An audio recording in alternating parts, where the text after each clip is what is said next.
Hej og velkommen til min YouTube-kanal. Mit navn det er Søren Schäfer, og i dag skal vi kigge på rentabilitetsberegning af vores ejendomsselskab. Vi skal få et overblik over, hvad for nogle udgifter der er ved at have en ejendom. Det her er altså et overblik over, hvad for nogle udgifter vi har på vores to ejendomme. Udgifterne kan variere lidt, alt efter om der er det ene eller det andet. Hvis I ikke har set videoerne, hvor jeg gennemgår hver enkelt ejendom, også med nogle billeder af dem, hvor I kan se dem, jamen så smider jeg lige et link til dem begge to nede i beskrivelsen, og så synes jeg, I skal se dem for at få også en bedre forståelse af. Grunden til, at vi gør det her, det er simpelthen for at få et bedre overblik over, jamen, hvor meget kan vores ejendom tjene, og hvor meget kommer de til at koste os for at have dem. Man skal se det som hver kolonne være sin ejendom for sig.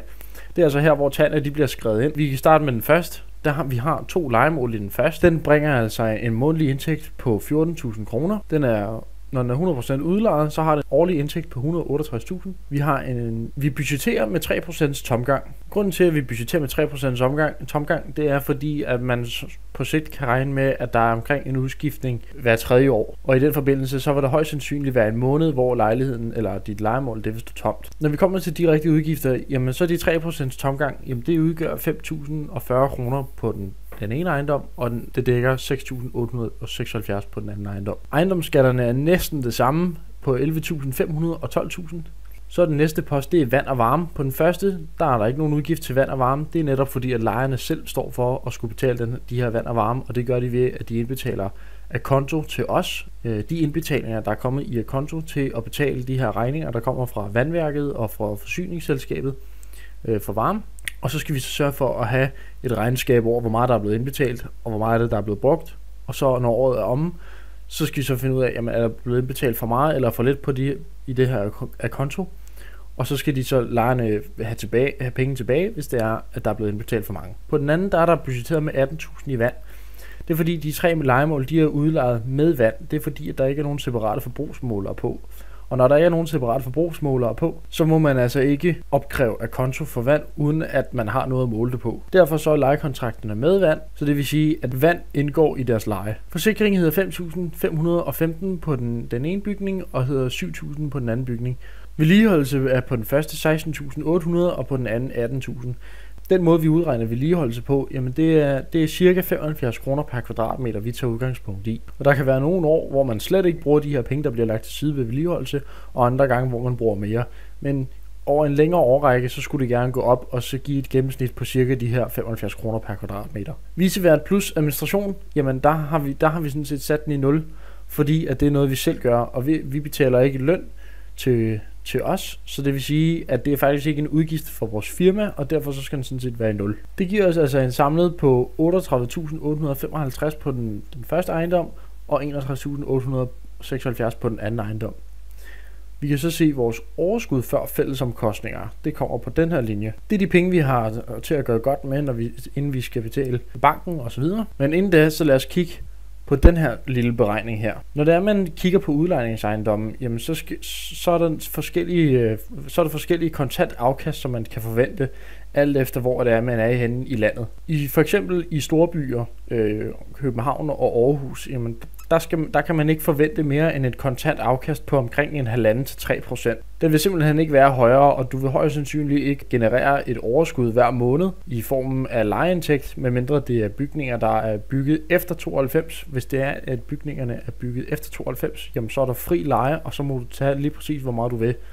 Hvis den er bygget inden 92, så er der nogle bestemte regler for, hvor meget det er, man må tage. Hvis man er lidt længere ude i udkants Danmark, jamen så kan du altså forvente de her 7% kontant afkast. De her 7% kontant afkast, det kan du altså bruge til at regne baglæns på, jamen hvor meget er det, man får ind om måneden, og hvad for et overskud er det genererer. Og så kan du så finde ud af, at ved et afkast på 7%, jamen så vil den første bolig altså være 1,8.044.000 værd. Det her, det er altså ikke en direkte en til en, og hvad man kan sige, man kan ikke sige, at vi kan sælge den her ejendom til det her beløb, fordi at det er en forrentning på 7%. Der er selvfølgelig nogle flere faktorer, der bliver taget ind, alt efter hvor god stand den her ejendom er i, og hvornår man kan se, for eksempel hvis der kommer nogle dyre udgifter inden for den nærmeste fremtid, i form af udskiftning af tag, eller udskiftning af vinduer eller nogle af de større poster, de vil selvfølgelig også blive vurderet ind i prisen. Men hvis man skal se direkte på tallene, så vil en forrentning på 7% betyde, at værdien på den første ejendom, som vi købte til 1 million, vil være omkring 1,8 værd. I forhold til et salgspunkt, jamen så vil det nok ikke være helt realistisk. Så vil det nok lande på omkring 1,6, og der vil forrentningen så også være det højere. Ved vores fællesudgifter, jamen der betaler vi sådan set kun administrationsomkostninger. Administrationsomkostninger, det er det, der dækker vores revisor. Revisoren koster 12.500 om året, og der har vi altså bare delt den op i 2. Så skal vi herud i siden for at følge med og se, hvor vi er henne af, hvad vi har tilbage. Så kommer vi altså til noget lån. Hovedstol. Det betyder, hvor meget af det vi skylder, hvor meget af det vi har lånt. Og der har vi altså på den første, der har vi lånt 733.000.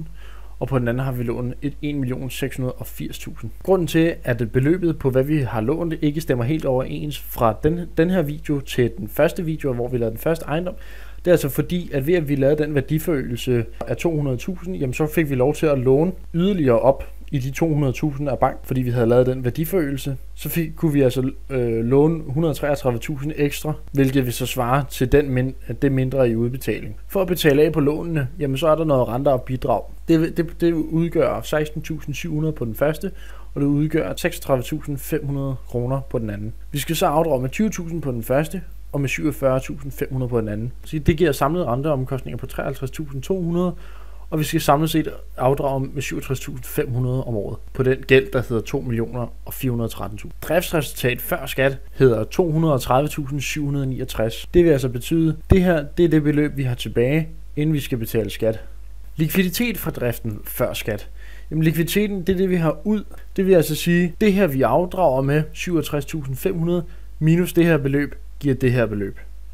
Likviditet, det er det, vi har stående på bankkontoen til sidst, og ikke det, der bliver afdraget med. Når vi så har betalt 22% i skat, som man skal som virksomhed, jamen så har vi altså det her beløb tilbage på 112.500.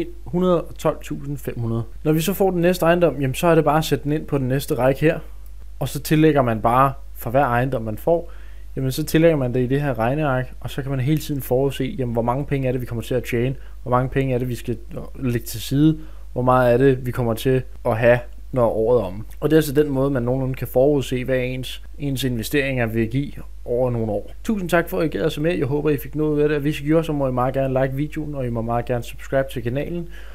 Og som sagt, så smider jeg links til de 2 andre videoer nede i beskrivelsen. Vi ses i den næste video.